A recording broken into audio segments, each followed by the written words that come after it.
السلام عليكم ورحمة الله. ازيكم؟ يا رب تكونوا بخير. فيديو جديد النهاردة مع بعض. نبدأ الفيديو بالصلاة على النبي. اللهم صل وسلم وبارك على سيدنا محمد صلاة تنحل بها العقد وتنفك بها الكرب وتقضى بها الحوائج. اللهم آمين يا رب العالمين. صباح الخير والبركة والرزق عليكم جميعا يا رب، اللهم آمين. اول حاجه عملتها في يومي ان انا عملت القهوه وخدت كده جنبها 2 بيتي فور وواحده سابليه، وده كان فطاري بصراحه.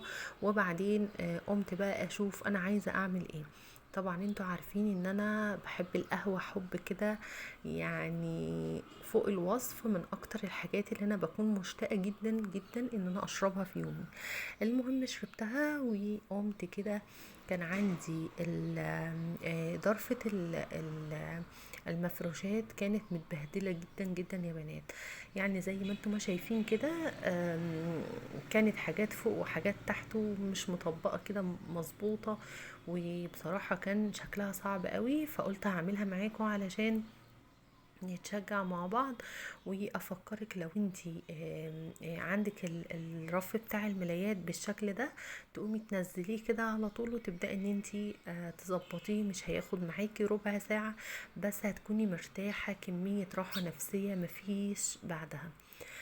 المهم نزلت بقى كل الملايات اللي كانت على الرف يعني، وخدت معاه بالمرة الرف اللي تحته، لان بصراحة هما الاتنين ما كانوش افضل حاجة. بس انا لما باجي اظبط دولاب، باخد رف يعني كل يوم كده باخد رف مع اساسيات اليوم اللي انا بكون مظبطاها. يعني كل يوم بدخل حاجة كده من الحاجات اللي محتاجة تنظيف عميق مع الحاجات اللي هي أساسية في يومنا، زي الأكل، زي تنظيف البيت مثلا، تنظيف سطحي، زي غسيل مواعين، زي حاجات كتير طبعا بتتعمل في اليوم. بس لو باخد معاها يعني حاجة محتاجة تترتب قوي او تتنظف تنظيف عميق. المهم طبعا شلت المفرش، وبعدين لمعت الدولاب من جوه، والرف بفوطة الخشب من ايكوي. عايزة اقول لكم ان هي بشوية مية كده بتغسليها وتعصريها وتبدأي ان انت تستعمليها على طول. ف الرف بقى نضيفه زي الفل. وبعدين شطفت المفرش بصراحة لانه برضو كان مطرب، وبعدين نشفته وفرشته تاني.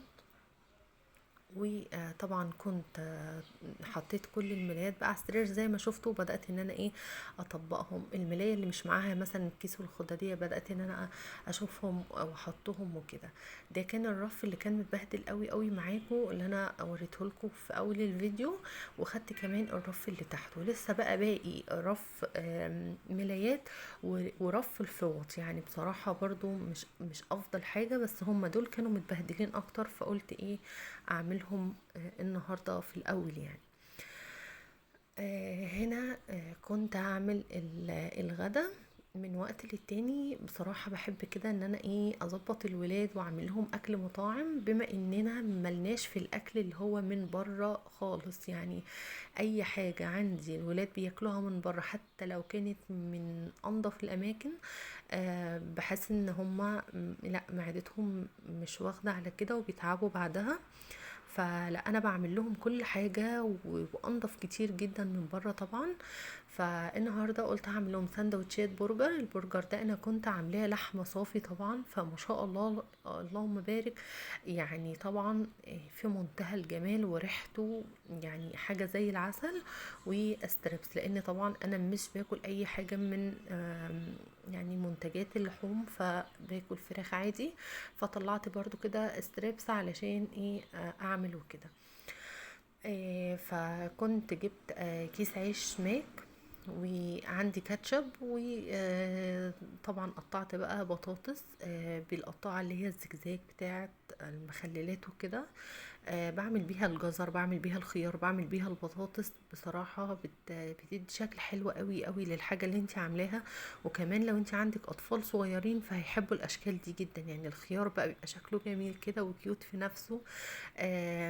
الجزر برضو لو انت عندك الولاد مالهمش في الجزر قوي، قطعيه بالقطاعة دي، فبصراحة هيحبوه قوي. المهم جبت الجريل كده حطيته على النار، وبدأت ان انا ادهنه سمنة بلدي. بصراحة قلت يعني يعني هناكل بقى عيش ابيض وحاجات بقى طبعا كلها يعني يعني مش اصح حاجة، فقلت بقى بدل ما احط زيت هحط سمنة بلدي وتدي طعم حلو معايا، وفي نفس الوقت كقيمة غذائية طبعا افضل بكتير. فانا لما باجي اشوي البرجر مش بقليه ابدا، يعني كله شوي كده زي ما انتم ما شايفين. وطبعا هو كده كده بينزل كمية دهون من اللحمة، فمش بتكوني اصلا محتاجة، بس اللي هي ايه، لاول مرة علشان ما يلزقش معاكي. فيدوب مسحة خفيفة بالفرشة كده وبقيت هنزل. بس ما تقلبيش البرجر الا لما ياخد لون من ال يعني من الناحية اللي هي يعني يعني اللي تحت. المهم زي ما انتم شايفين كده طلعت اول كمية، وهنا كنت بكمل البرجر شوي. بصوا احنا من الناس اللي ما بنحبش الافتكاسات قوي، يعني ملناش في الصوصات الزيادة. يعني سندوتش البرجر هو كده مثلا كاتشب وبرجر، والعيش مثلا ايا كان، مثلا عيش ماك بقى كايزر عادي، عيش بلدي، عيش برضو بعمله كده حلو قوي قوي، هعمله معاكم ان شاء الله باذن الله قريب، ينفع كمان للسندوتشات عيش الزبادي. فبصراحة بيكون احلى بكتير قوي. ف فاللي هو ايه، آه، لو انتي طبعا حابة تحطي زيادات بقى مثلا اي خضار مع الساندوتش فهيكون طبعا حلو. بس دي طبعا بترجع لذوق الاكل نفسه، فانا بعمل الحاجة اللي احنا بنحبها واللي الولاد ما يفتحوش بقى طبعا الساندوتش ويطلعوا منه الخضار وكده. انا نفسي بحبه كده اللي هو ايه كلاسيك عادي من غير اي اضافات خالص خالص، هو كاتشب وبس. يعني انا بحبه كاتشب وستريبس كده وخلاص، بيبقى طعمه في منتهى الجمال وجميل جدا.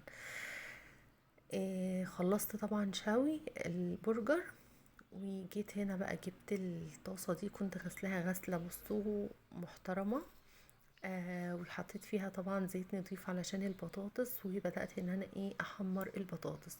البطاطس بالقطاعة زي ما قلت لكم شكلها بيبقى حلو قوي، وكمان بتستحمل معاكي في التحمير، مش بتتهري بقى ولا بتفرول منك في الزيت، لان البطاطس الفترة دي مش طبيعية، يعني فيها حاجة غلط. البطاطس مثلا لو جيتي تعمليها في الطاجن في الفرن تبص تلاقيها بتستوي بسرعة قوي، بتتهري بطريقة يعني لو اصلا شكلها عند التقديم بيبقى مش حلو خالص. فبالقطاعة دي بصراحة عجبتني قوي وطلع شكلها حلو. ف خلصت كده البطاطس برضو، وجبت بقى هنا ايه الاستريبس علشان يعني اكمل بقى السندوتشات. طبعا الستريبس بياخد صدمة وبعدين بهدي عليه النار شوية علشان يستوي من جوه. وهنا كنت عملت السندوتشات. بسم الله ما شاء الله اللهم بارك، عايزه اقول لكم ان كان طعمها في منتهى الجمال بصراحه. كمان حطيت مع البرجر كده يعني قطعتين من الستريبس اللي انا لسه محمراه دلوقتي، وطبعا كاتشب بقى وطحينه والبرجر اللي هو ملفوف ده انا كنت حاطه عليه شيدر وكنت مسخناه، فعلشان يفضل يعني ما يبردش بسرعة، لان الجو الى حد ما بقى مرطب شوية فالحاجة بتبرد بسرعة. انما انا لفيته كده علشان يفضل دافي والجبنة سايحة فيه من جوه.